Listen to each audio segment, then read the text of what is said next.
발바닥을 누르면 왜 온몸이 풀릴까요? 오늘 이 질문 하나로 시작하려 합니다.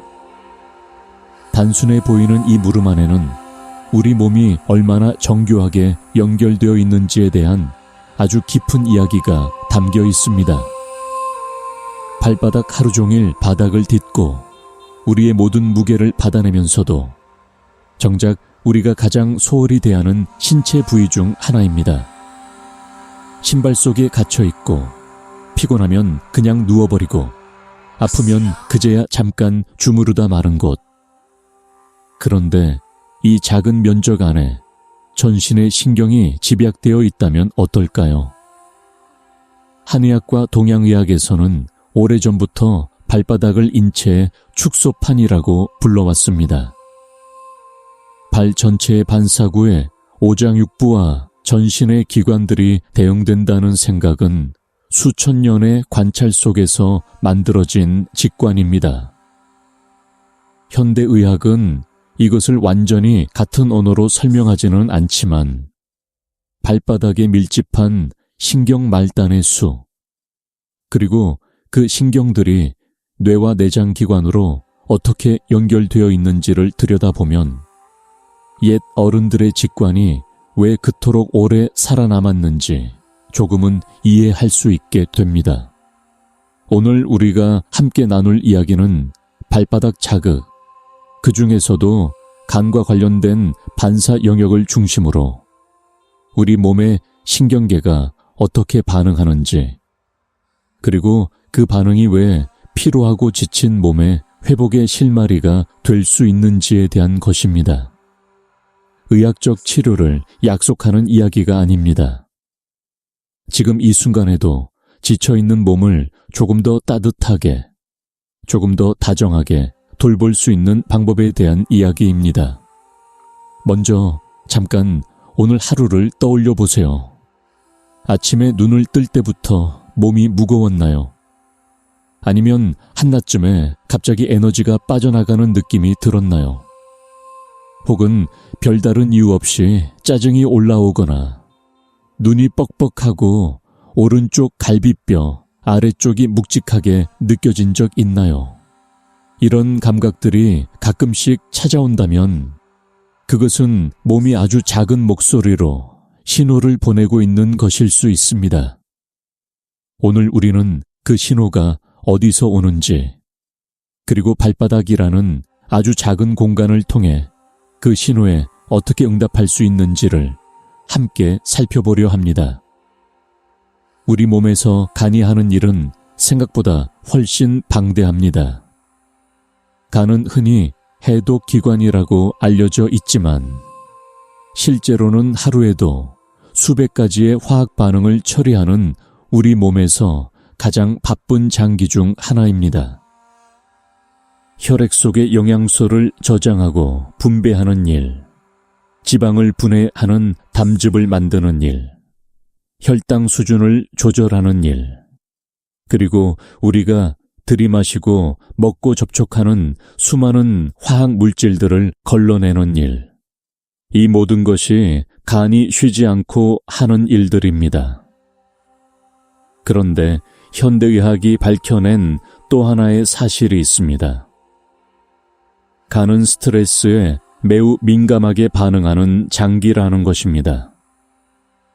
만성적인 스트레스 상태에서 분비되는 코르티솔이라는 호르몬은 간의 대사 기능에 직접적인 영향을 미칩니다. 수면이 부족하거나 오랫동안 긴장 상태가 지속될 때 간은 평소보다 훨씬 많은 에너지를 소비하면서 더 많은 부담을 안게 됩니다. 한의학에서는 이것을 조금 다른 언어로 표현해 왔습니다. 간은 기혈의 흐름을 주관하며 감정과 깊이 연결된 장기라고 보았습니다. 특히 분노, 억울함, 오랫동안 쌓인 긴장감, 그리고 말하지 못한 감정들이 간의 기능에 영향을 준다는 생각은 동양의학 전반에 걸쳐 오래된 관찰로 남아 있습니다. 현대 신경내분비학의 언어와 완전히 일치하지는 않지만 스트레스 호르몬과 간의 관계를 생각하면 그 오래된 직관이 전혀 근거 없는 것이 아님을 느끼게 됩니다. 50대, 60대로 접어들면서 많은 분들이 예전과는 다른 피로감을 경험합니다. 잘 자고 일어났는데도 개운하지 않다. 오전만 되면 눈이 뻑뻑하고 머리가 무겁다. 별것도 아닌 일에 쉽게 짜증이 난다. 오후가 되면 갑자기 에너지가 쭉 빠진다. 이런 증상들이 반드시 간에 문제가 있다는 뜻은 아닙니다. 하지만 이 시기에 몸이 보내는 신호들, 특히 일상적인 피로와 기분의 변화들이 실은 몸 전체의 회복력과 연결되어 있다는 것을 이해하는 것은 중요합니다. 그리고 그 중심에는 우리가 평소 얼마나 스스로를 회복의 시간 속에 놓아두느냐가 있습니다. 발바닥 이야기로 돌아오겠습니다. 우리의 발바닥에는 얼마나 많은 신경이 있을까요? 발 하나에만 신경 말단이 약 7,000개에서 수만 개에 달한다는 연구들이 있습니다. 이 숫자는 단순한 수치가 아닙니다. 발바닥이 외부 자극에 얼마나 예민하게 반응할 수 있는지, 그리고 그 자극이 신경계 전체에 얼마나 광범위한 영향을 줄 수 있는지를 의미합니다.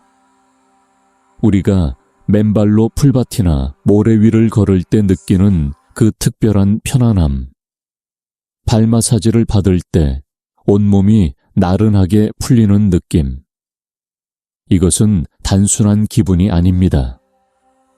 발바닥의 신경이 자극을 받으면 그 신호는 척수를 타고 올라가 뇌관과 대뇌피질에 전달됩니다. 그리고 그 과정에서 자율신경계, 특히 부교감신경계가 활성화되기 시작합니다. 부교감신경, 이것은 우리 몸이 싸우거나 도망치는 상태가 아닌 쉬고 회복하는 상태로 전환되도록 돕는 신경계입니다. 긴장이 풀리고 호흡이 깊어지고 심박수가 안정되고 소화가 원활해지는 것, 이것이 부교감 신경이 활성화될 때 우리 몸에서 일어나는 일들입니다. 그리고 이 부교감 신경의 핵심에는 미주신경이라고 불리는 신경이 있습니다. 미주신경은 뇌에서 시작해 목을 지나 심장, 폐, 위장, 간, 장까지 이어지는 아주 길고 중요한 신경입니다.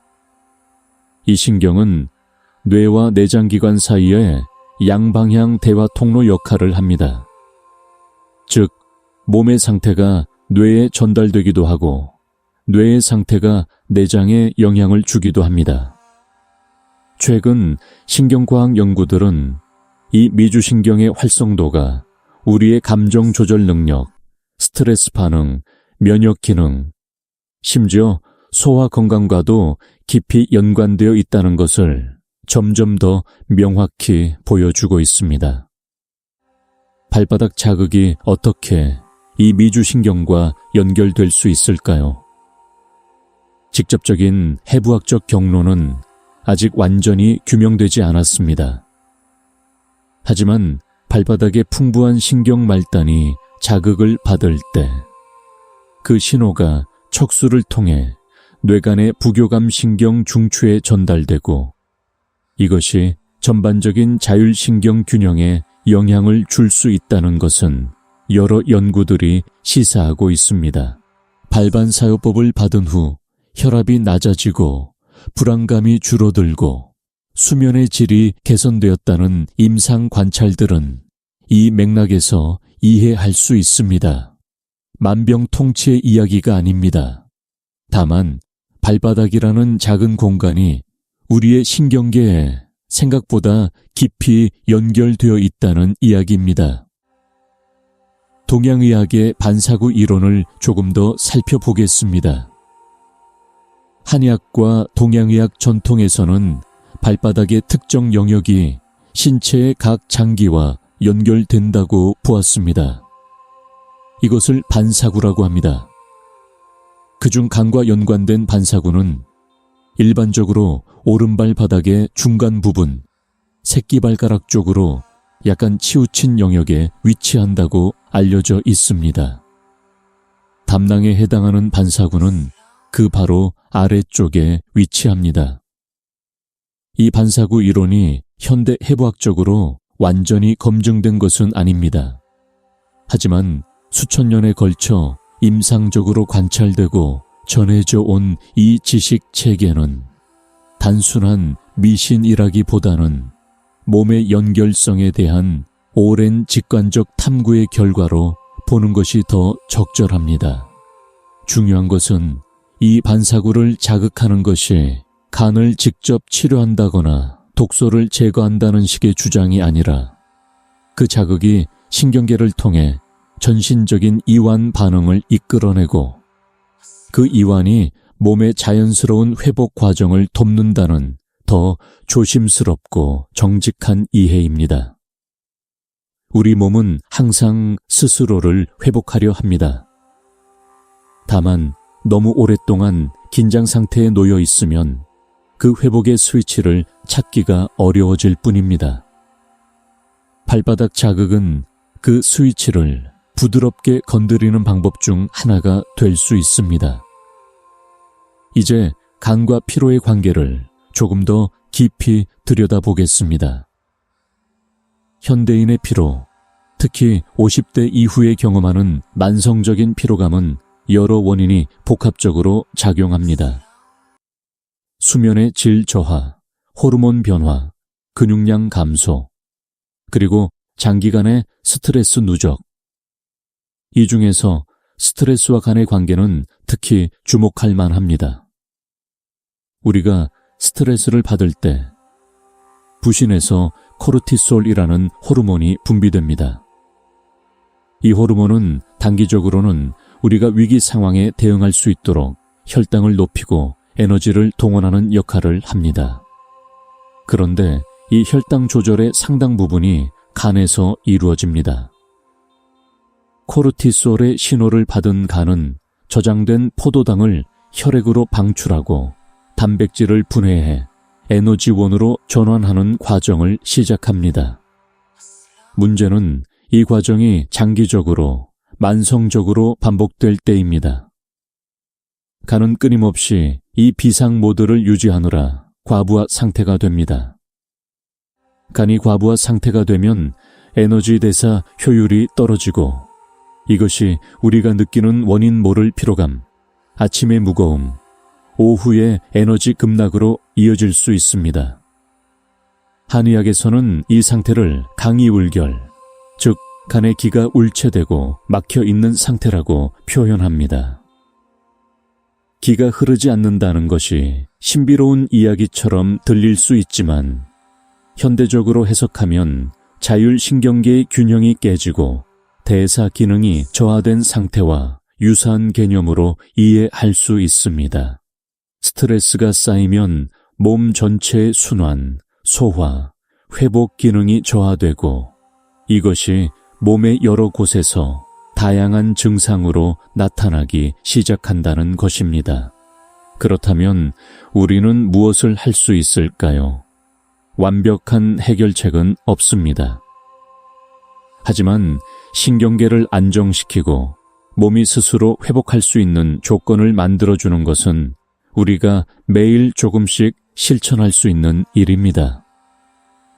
발바닥 자극은 그 실천 중에서도 특히 접근하기 쉽고 안전하고 부작용 없이 시작할 수 있는 방법입니다.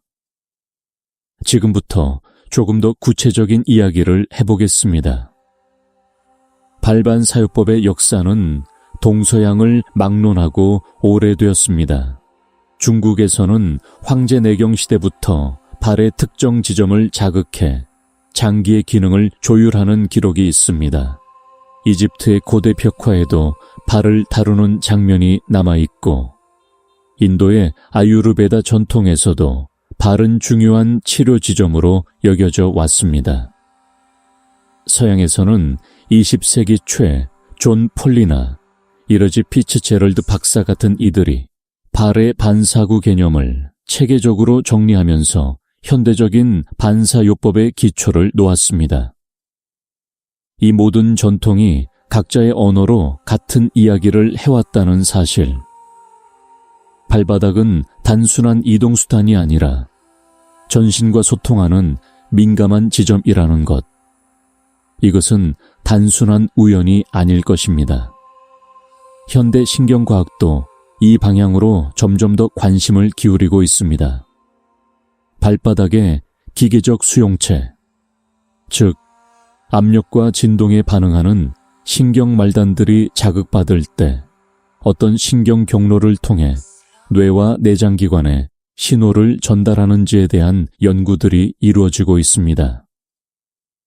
특히 균형 감각과 고유 감각, 즉 자신의 몸 위치를 인식하는 감각과 관련해서 발바닥의 신경계 역할은 이미 잘 확립되어 있습니다. 이것이 나이가 들면서 발바닥 감각이 둔해지면 낙상 위험이 높아지는 이유이기도 합니다. 자, 이제 발바닥의 어떤 영역이 간과 연결되어 있다고 보는지, 그리고 그 영역을 어떻게 다루면 좋은지를 천천히 살펴보겠습니다. 반사요법의 스간의 반사구는 주로 오른발 바닥에 위치합니다. 발바닥을 크게 세 구역으로 나눈다면 앞쪽의 발가락 부분, 중간의 아치 부분, 그리고 뒤쪽의 발꿈치 부분이 됩니다. 간의 반사구는 이중 중간 아치 부분에서 조금 앞쪽 오른발 기준으로 보면 새끼발가락 쪽의 바닥 중앙부에 해당합니다. 오른 갈비뼈 아래에 실제 간이 위치하는 것처럼 그 아래쪽 방향의 발바닥에 대응하는 것입니다. 담낭의 반사구는 그 바로 아래, 조금 더 안쪽으로 이어지는 작은 구역에 위치합니다.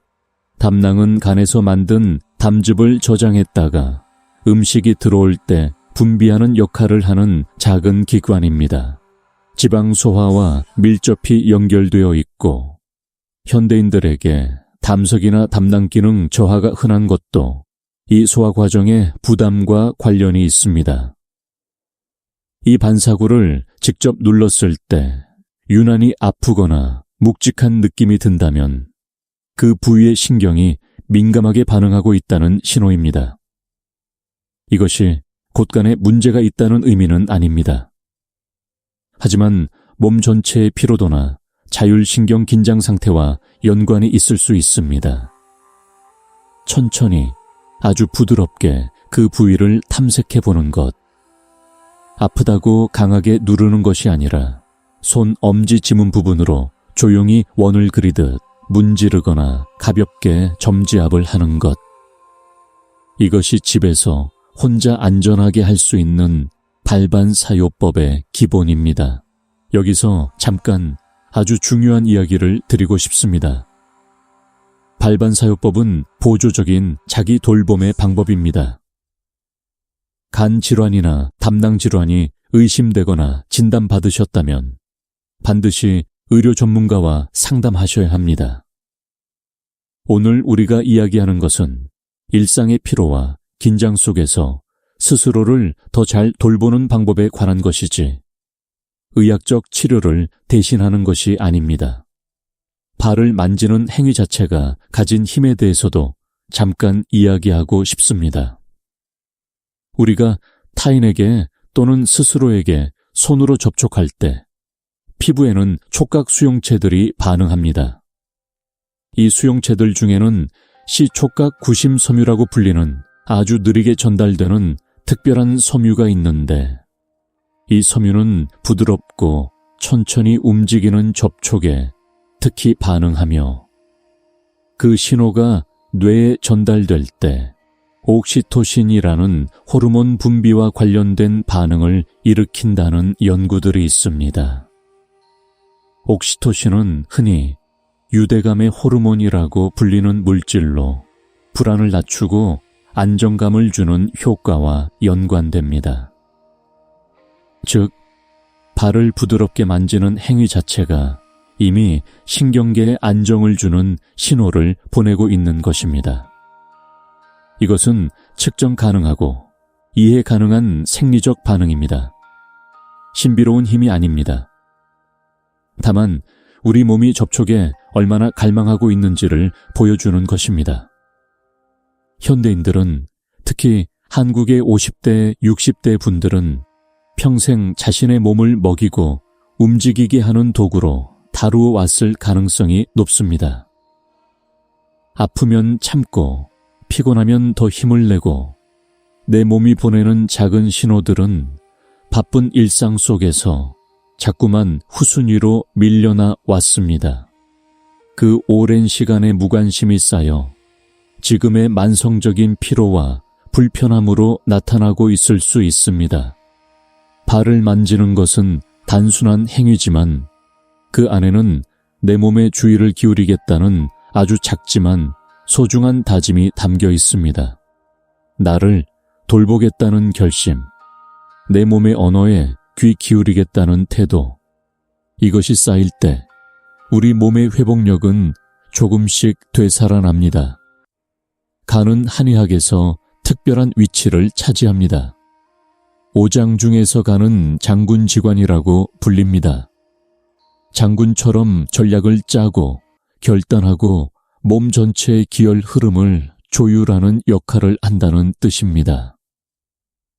한의학에서 간은 단순한 장기가 아니라 감정, 특히 분노와 억울함, 그리고 삶에 대한 계획과 의지를 담당하는 기관으로 보았습니다.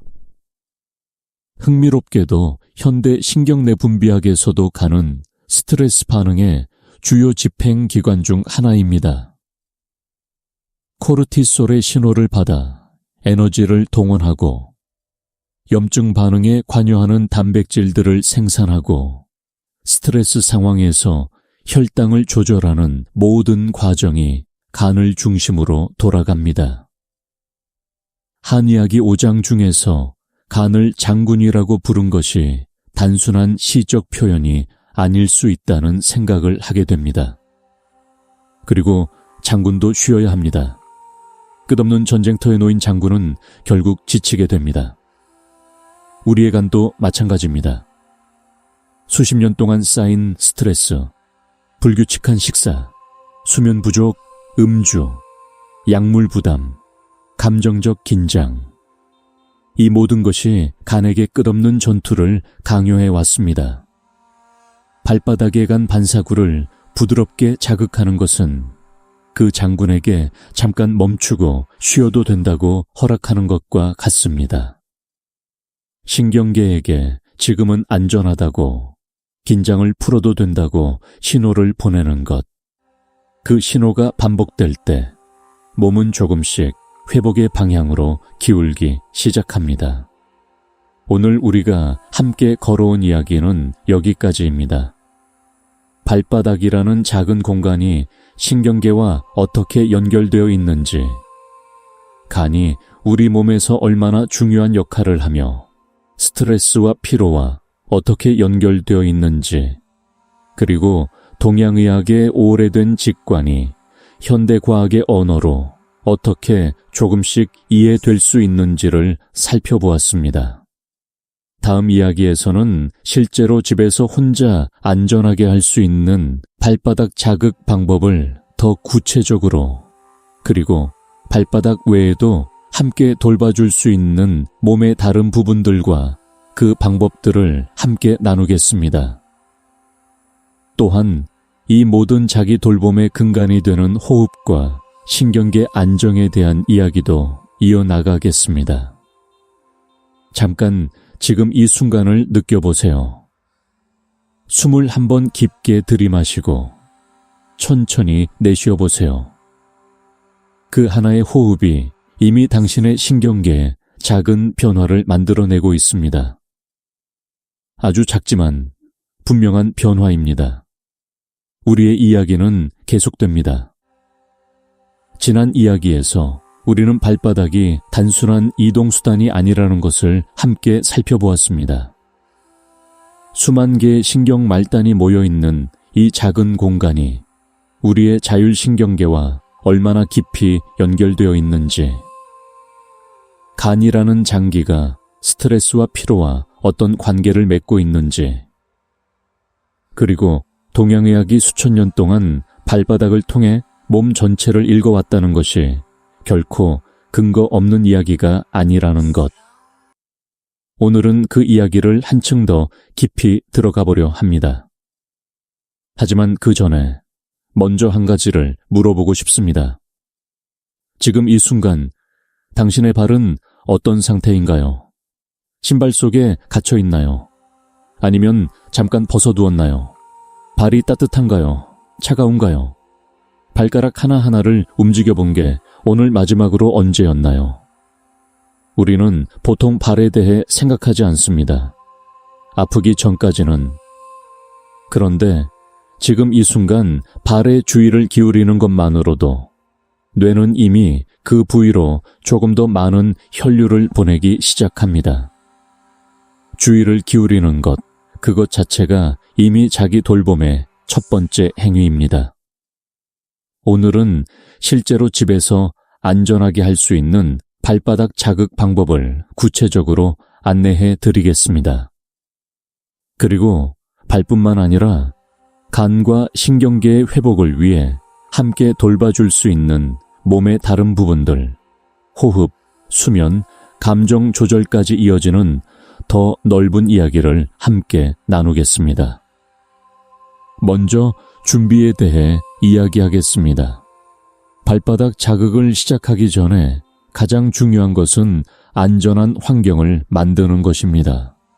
의자나 소파에 편안하게 앉아서 한쪽 다리를 반대편 무릎 위에 올려놓을 수 있는 자세가 가장 기본입니다. 허리나 엉덩이가 불편하다면 바닥에 쿠션을 깔고 앉아도 좋습니다.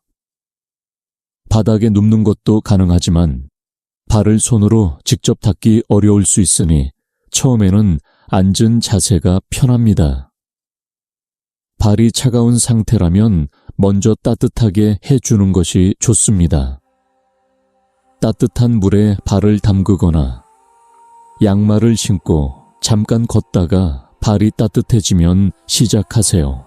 차가운 발은 혈액순환이 상대적으로 저하된 상태이고 이때 강하게 자극하면 오히려 불편할 수 있습니다. 손도 따뜻하게 준비해 주세요. 양손을 마주 비벼서 열이 느껴질 때까지 문지른 다음 시작하는 것이 좋습니다. 이 작은 준비 동작은 손바닥에 열을 모아 발에 닿을 때 더 부드러운 온기를 전달하게 해줍니다. 오일이나 로션을 조금 사용하면 자극이 더 부드럽습니다. 아무것도 없어도 괜찮습니다. 하지만 발바닥이 건조하고 딱딱하다면 보습크림이라도 조금 바르고 시작하면 피부 마찰이 줄어들어 더 섬세하게 느낄 수 있습니다. 이제 시작해 보겠습니다. 첫 번째는 전체 발바닥을 깨우는 과정입니다. 엄지손가락의 지문 부분을 사용해서 발꿈치부터 발가락 쪽을 향해 천천히 밀듯이 쓸어 올립니다. 강하게 누르는 것이 아닙니다. 발바닥의 윤곽을 따라 조용히 손이 지나가는 느낌으로 합니다. 이 동작을 서너 번 반복하면서 발 전체의 감각을 깨워줍니다.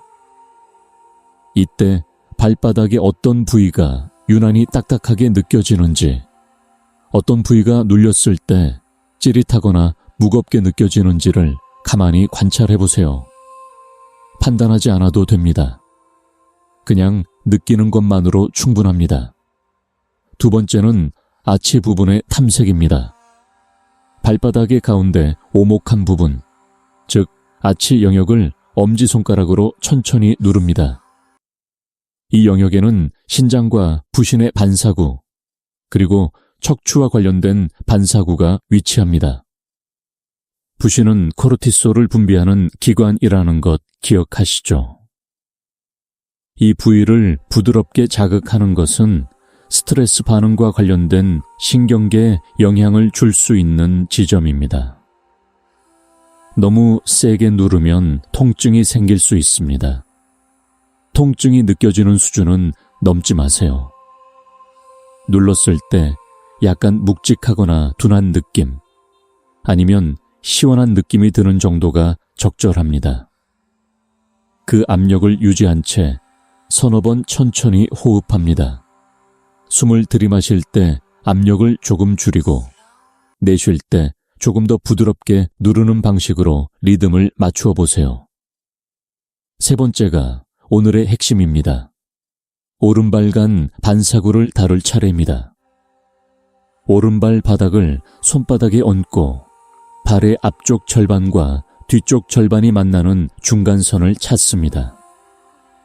그 중간선에서 새끼발가락 방향으로 조금 이동한 지점, 즉 오른발 바닥의 중앙에서 약간 바깥쪽으로 치우친 부분이 간의 반사구에 해당하는 영역입니다. 이곳을 엄지손가락 끝으로 가볍게 점지압합니다. 누른 상태에서 작게 원을 그리듯 움직이는 것도 좋습니다. 조용히 그 감각을 느껴보세요. 이 부위가 평소보다 더 예민하게 느껴진다면 그것은 그 신경 경로가 현재 더 민감하게 활성화되어 있다는 신호일 수 있습니다. 하지만 다시 한번 말씀드립니다. 이것이 간에 문제가 있다는 의미가 아닙니다. 몸 전체의 긴장도와 피로 상태가 반사구의 예민함으로 나타날 수 있을 뿐입니다. 이 지점에서 30 최소 1분 정도 머물러 봅니다. 누르는 동안 코로 천천히 숨을 들이마시고 입으로 더 천천히 내쉬는 호흡을 함께 합니다. 숨을 내쉬는 시간을 들이마시는 시간보다 2배 정도 길게 해보세요. 들이마시기를 4박자로 하면 내쉬기를 8박자로 하는 것입니다. 이 호흡 패턴은 단순히 편안함을 주는 것이 아닙니다. 날숨이 길어질 때 미주신경이 더 강하게 활성화됩니다. 이것은 심박수를 안정시키고 전반적인 자율신경 균형을 부교감 신경 쪽으로 기울게 합니다. 발바닥 자극과 이 호흡이 결합될 때 신경계는 지금이 안전하고 회복해도 된다는 신호를 더 강하게 받게 됩니다. 네 번째, 담낭 반사구를 부드럽게 이어서 다룹니다. 간 반사구 바로 아래, 조금 더 안쪽으로 이동하면 담낭에 반사구가 있습니다. 이 부위도 같은 방식으로 부드럽게 점지압합니다. 간과 담낭은 해부학적으로도 기능적으로도 밀접하게 연결되어 있습니다. 담즙 흐름이 원활하지 않을 때 느껴지는 오른쪽 상복부의 묵직함이나 명치 불편감이 있다면 이 반사구를 부드럽게 자극하는 것이 가벼운 이완 효과를 줄 수 있습니다. 다섯 번째, 발 전체를 다시 마무리합니다. 처음 시작할 때처럼 발꿈치부터 발가락을 향해 손바닥으로 전체를 한번 쓸어 올립니다. 그리고 발목을 양손으로 감싸쥐고 부드럽게 흔들어줍니다. 이것은 자극 후 긴장된 조직을 풀어주고 혈액순환을 마무리해주는 동작입니다. 왼발도 같은 순서로 진행합니다. 반사요법에서 왼발에는 위장, 비장, 췌장의 반사구가 주로 위치합니다. 소화와 면역 기능과 관련된 영역입니다. 왼발 아치 중간 부분을 같은 방식으로 천천히 탐색해 보세요. 전체 과정은 한쪽 발에 5분에서 10분 정도, 양발 합쳐서 15분에서 20분이면 충분합니다. 매일 하지 않아도 괜찮습니다. 주 2회에서 3회. 저녁 목욕 후나 잠들기 전에 하면 수면에도 도움이 됩니다. 금기사항을 꼭 기억해 주세요. 발에 상처나 염증, 부기, 혈전 위험이 있는 경우에는 하지 마세요. 임신 중이라면 반드시 전문가와 상담 후 진행하세요. 당뇨 합병증으로 발의 감각이 저하된 분들도 주의가 필요합니다. 그리고 통증이 심하게 느껴진다면 절대 억지로 계속하지 마세요. 느껴지는 것은 신호이고 그 신호를 존중하는 것이 자기 돌봄의 기본입니다. 이제 발바닥을 넘어서 이야기를 넓혀보겠습니다. 간의 회복을 도울 수 있는 것은 발반사요법 하나가 아닙니다. 오히려 발바닥 자극은 전체 회복 생활 습관의 한 부분으로 보는 것이 더 정확합니다. 그 더 넓은 그림을 이야기해 보겠습니다. 수면과 간의 관계는 매우 직접적입니다. 한의학에서는 밤 11시에서 새벽 3시 사이가 간담의 활동 시간이라고 봅니다. 즉, 이 시간대에 몸이 쉬고 있어야 간이 하루 동안 처리한 것들을 정리하고 회복하는 작업을 할 수 있다는 것입니다. 현대 시간 생물학 연구도 이것과 흥미롭게 공명합니다. 간의 세포들은 자체적인 생체 시계를 가지고 있으며 야간 수면 중에 간의 대사 기능이 특정 리듬에 따라 조절된다는 연구들이 있습니다. 밤을 새우거나 수면이 지속적으로 불규칙한 경우 간의 생체 리듬이 교란되고 이것이 대사 기능 저하로 이어질 수 있습니다. 유독 야간에 자주 깨거나 잠들기 어렵다면 그것은 자율신경이 여전히 경계 상태에 있다는 신호일 수 있습니다. 이런 경우 취침 전 발바닥 자극과 함께 긴 날숨 호흡을 실천하는 것이 수면 진입에 도움이 됩니다. 음식과 간의 이야기도 빠뜨릴 수 없습니다. 간은 우리가 먹는 모든 것을 처리하는 1차 관문입니다. 지나친 음주, 과도한 가공식품, 과식, 그리고 규칙적이지 않은 식사 패턴은 모두 간에 부담을 줍니다. 반대로 간이 좋아하는 것들이 있습니다. 수분이 충분한 상태, 쓴맛이 나는 채소들, 적당한 단백질, 그리고 무엇보다도 밤 이후로는 소화에 큰 부담을 주지 않는 가벼운 식사.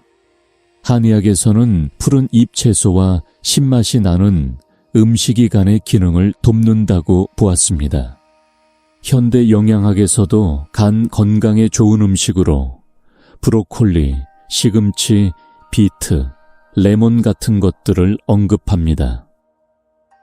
두 전통이 완전히 같은 이야기를 하는 것은 아니지만 신선한 채소와 수분 섭취가 간에 도움이 된다는 큰 방향에서는 서로 만납니다. 50대 이후에는 담즙 분비 능력이 서서히 저하되는 경향이 있습니다. 지방이 많은 음식을 먹은 후 소화가 더디고 명치 부분이 답답하거나 오른쪽 갈비뼈 아래가 묵직하게 느껴진다면 이것은 담낭과 간의 부담 신호일 수 있습니다. 이런 경우 식사량을 줄이고 더 자주 소량씩 먹는 것, 그리고 따뜻한 물을 충분히 마시는 것이 도움이 됩니다. 이제 감정과 간의 관계를 이야기해야 할 시간입니다. 이것은 어쩌면 오늘 이야기에서 가장 중요한 부분일 수 있습니다. 한의학에서 간은 분노, 억울함, 오랫동안 억압된 좌절감과 가장 깊이 연결된 장기입니다. 말하지 못한 감정, 참아온 분노, 해결되지 않은 갈등이 간의 기혈 흐름에 영향을 준다는 것. 이것이 현대 심리신경면역학의 언어로도 점점 이해되기 시작하고 있습니다. 만성적인 억압된 감정 상태는 자율신경계를 지속적인 저강도 경계 모드로 유지시킵니다. 이 상태에서는 코르티솔이 낮지만 지속적으로 분비되고 간의 대사 부담은 조용히 쌓여갑니다. 눈에 보이는 큰 스트레스가 없어도 오랜 시간 감정을 억누르고 살아온 것 자체가 몸의 부담으로 남습니다. 한국 사회에서 50대, 60대 여성들이 경험해온 삶의 무게를 생각해보면 이 이야기가 얼마나 현실적인지 느껴집니다. 가족을 위해 자신을 미루어온 시간들, 말하고 싶었지만 참은 감정들, 억울해도 표현할 수 없었던 순간들. 그 모든 것들이 어딘가에 쌓여 있습니다. 몸은 그것을 기억합니다. 신경계가 그것을 기억합니다. 몸이 감정을 기억한다는 것은 은유가 아닙니다. 자율신경계는 우리가 경험한 스트레스와 감정적 사건들의 패턴을 학습하고 그것에 맞게 반응 양식을 조정합니다. 오랫동안 긴장 속에서 살아온 사람의 신경계는 사실 위험이 사라진 후에도 긴장을 풀지 못하는 경우가 많습니다. 몸이 이미 긴장을 기본 상태로 인식해버렸기 때문입니다. 발바닥을 만지는 것, 따뜻하게 목욕을 하는 것, 부드럽게 호흡하는 것. 이 모든 것들은 신경계에게 지금은 괜찮다고, 위험하지 않다고, 이제 풀어도 된다고 반복해서 알려주는 행위입니다. 한 번으로는 충분하지 않습니다. 몸이 새로운 패턴을 익히려면 반복이 필요합니다. 하지만 시작이 있으면 변화도 있습니다. 감정과 관련해서 한 가지 더 말씀드리고 싶은 것이 있습니다. 분노는 나쁜 감정이 아닙니다. 억울함도 마찬가지입니다. 이 감정들은 우리의 신경계가 뭔가 잘못되었다고, 경계가 침범되었다고, 내가 원하는 것과 현실 사이에 큰 간극이 있다고 알려주는 신호입니다. 문제는 그 감정을 느끼는 것이 아니라 그 감정을 느끼지도 표현하지도 못하게 오래도록 억압해온 것입니다. 발바닥 자극을 하면서 어떤 감정이 올라온다면 그것을 억지로 막지 마세요. 눈물이 나오면 나오는 대로 두세요. 한숨이 나오면 그것도 괜찮습니다. 몸이 오래 붙잡고 있던 것을 조금 내려놓는 순간일 수 있습니다. 이것은 이상한 일이 아닙니다. 발은 우리가 평소에 의식을 잘 두지 않는 곳입니다. 그래서 방어가 낮습니다. 부드러운 자극과 함께 주의를 그쪽으로 돌리면 오래도록 눌려있던 신체 감각이 함께 떠오르는 경우가 있습니다. 그것은 몸이 회복의 길을 열고 있다는 신호일 수 있습니다. 이제 미주신경에 대해 조금 더 깊이 이야기해 보겠습니다. 미주신경은 최근 몇 년 사이 의학과 심리학 분야에서 많은 주목을 받고 있습니다. 이 신경이 왜 이렇게 중요한가 하면 우리 몸의 자율신경 중에서 부교감신경의 많은 부분이 미주신경을 통해 전달되기 때문입니다. 그리고 이 신경은 단방향이 아닙니다. 뇌에서 내장으로 신호를 보내기도 하지만 내장에서 뇌로 올라오는 신호가 오히려 더 많습니다. 이것이 의미하는 바는 매우 중요합니다. 우리가 생각으로 감정을 바꾸려 하거나 의지력으로 긴장을 풀려 할 때 종종 잘 되지 않는 이유가 여기 있습니다. 뇌가 몸에게 명령하는 것보다 몸이 뇌에게 신호를 보내는 방향이 더 강하기 때문입니다. 즉, 몸을 먼저 안정시키면 마음이 따라오는 것이 마음을 먼저 안정시키고 몸이 따라오길 기다리는 것보다 훨씬 효과적일 수 있습니다. 발바닥 자극, 길게 내쉬는 호흡, 따뜻한 목욕, 부드러운 움직임. 이 모든 것들이 미주신경을 통해 뇌에 안전 신호를 보내는 방법들입니다. 몸에서 시작해 마음으로 이어지는 회복의 경로. 이것이 신체 기반 자기 돌봄이 가진 진짜 힘입니다. 미주신경을 자극할 수 있는 방법들을 조금 더 소개해 드리겠습니다. 첫 번째는 이미 말씀드린 날숨 강조 호흡입니다. 들이마시기보다 내쉬기를 더 길게. 이것만으로도 부교감신경 활성도가 높아집니다. 두 번째는 노래하기, 흥얼거리기 또는 낮은 소리로 허밍하기입니다. 미주신경은 성대와 연결되어 있어서 목을 울리는 소리를 낼 때 직접적으로 자극을 받습니다. 어떤 노래든 좋습니다. 혼자 있을 때 낮게 흥얼거리는 것만으로도 신경계에 긍정적인 신호를 줄 수 있습니다. 세 번째는 찬물로 얼굴을 씻거나 목 뒷부분에 시원한 수건을 잠깐 올려놓는 것입니다. 냉온 자극이 미주신경을 통해 심박수를 낮추는 효과를 낸다는 것이 연구에서 확인되었습니다. 너무 강한 냉자극은 필요 없습니다.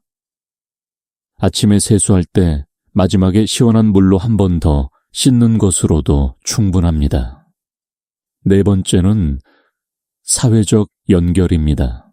미주신경 이론에서는 인간이 다른 인간과의 안전한 사회적 접촉을 통해 신경계가 조절된다는 것을 강조합니다. 가족이나 친구와 편안하게 나누는 대화, 눈을 마주치는 것, 함께 웃는 것, 이것들이 신경계의 안전 회로를 활성화시키는 아주 중요한 자원입니다. 발바닥 자극을 마친 후 잠깐 조용히 앉아있는 시간을 가져보세요. 눈을 부드럽게 감고 방금 경험한 감각들을 조용히 느껴보세요. 발바닥이 따뜻해졌나요? 몸 어딘가가 조금 더 가벼워진 느낌이 있나요? 호흡이 조금 깊어졌나요? 이 변화들을 알아차리는 것 자체가 치유의 과정입니다. 신경과학에서 내감각 인식이라고 부르는 것, 즉 자신의 내부 감각을 알아차리는 능력은 감정 조절과 스트레스 회복력에 아주 중요한 역할을 한다는 것이 연구에서 밝혀지고 있습니다. 즉, 내 몸 안에서 일어나는 것들을 더 잘 느끼고 인식할수록 우리는 더 잘 조절하고 회복할 수 있습니다. 오랫동안 바쁘게 살아오면서 자신의 몸 감각에 둔해진 분들이 많습니다. 발바닥을 만지며 감각을 다시 깨우는 것은 그 능력을 조금씩 되살리는 연습이기도 합니다. 이제 오늘의 이야기를 정리하고 마무리할 시간입니다. 우리는 오늘 많은 길을 걸었습니다. 발바닥의 신경이 우리의 자율신경계와 어떻게 연결되어 있는지, 간이 스트레스와 피로 속에서 어떤 역할을 하는지, 동양의학의 반사구 이론이 현대 신경과학과 어떤 지점에서 만나는지, 그리고 감정, 수면, 음식, 호흡, 미주신경까지 우리 몸의 회복을 위한 더 넓은 그림. 이 모든 이야기의 핵심은 하나입니다. 우리 몸은 항상 회복하려 합니다. 다만 우리가 그 회복의 조건을 만들어 주어야 합니다. 긴장을 풀 수 있는 공간, 충분한 수면, 부드러운 자극, 안전한 감정 표현, 그리고 자신의 몸을 돌보겠다는 다정한 결심. 발바닥을 만지는 것은 작은 행위입니다. 하지만 그 안에는 수천 년의 지혜가 담겨 있고 현대 신경과학이 점점 더 이해하기 시작한 몸의 회복 언어가 담겨 있습니다. 그리고 가장 중요하게는 내가 나 자신에게 주의를 기울이겠다는 마음이 담겨 있습니다. 오늘 밤 잠들기 전에 한번 해보세요. 따뜻한 물로 발을 씻고 손을 비벼 따뜻하게 만들고 조용히 앉아 발바닥을 천천히 탐색해보세요. 아프지 않게, 부드럽게, 호흡과 함께. 15분도 필요 없습니다. 10분만으로도 충분합니다. 그리고 그 시간이 끝날 때 발바닥에 살짝 감사한 마음을 보내보세요. 오늘 하루 당신의 모든 무게를 묵묵히 받아낸 이 작은 공간에게 그 다정함이 쌓여서 당신의 신경계는 조금씩 더 안전하다는 것을 배우게 될 것입니다. 당신의 간은 조금씩 더 깊이 쉴 수 있게 될 것입니다. 그리고 당신은 조금씩 더 가볍게, 더 고요하게, 더 당신답게 살아갈 수 있게 될 것입니다. 서두르지 않아도 됩니다. 한꺼번에 다 바꾸지 않아도 됩니다. 오늘 밤 그 10분으로 시작하면 됩니다. 오늘 이 이야기가 당신의 몸 어딘가에 작은 온기로 닿았기를 바랍니다. 지쳐있는 날에도, 무거운 날에도 이곳에 돌아와 함께 천천히 쉬어가세요. 이 채널은 당신이 언제든 들어와 몸과 마음을 돌볼 수 있는 조용한 공간이 되고 싶습니다. 이런 이야기들이 계속해서 당신에게 닿길 원하신다면 구독 버튼을 눌러 함께 해주세요. 다음에도 이렇게 조용히 깊이 다정하게 이야기 나누겠습니다. 이 채널의 내용은 의학적 진단이나 치료를 대신하기 위한 것이 아닙니다. 이 영상은 마음을 진정시키고 삶의 균형을 회복하는 데 도움을 주기 위한 자기 돌봄 안내입니다. 통증, 호흡 곤란, 심한 불면, 반복되는 공황, 오래 지속되는 우울감, 자신을 해치고 싶은 충동과 같은 경고 신호가 있다면 반드시 병원이나 적절한 의료기관에서 전문적인 도움을 받으시기 바랍니다.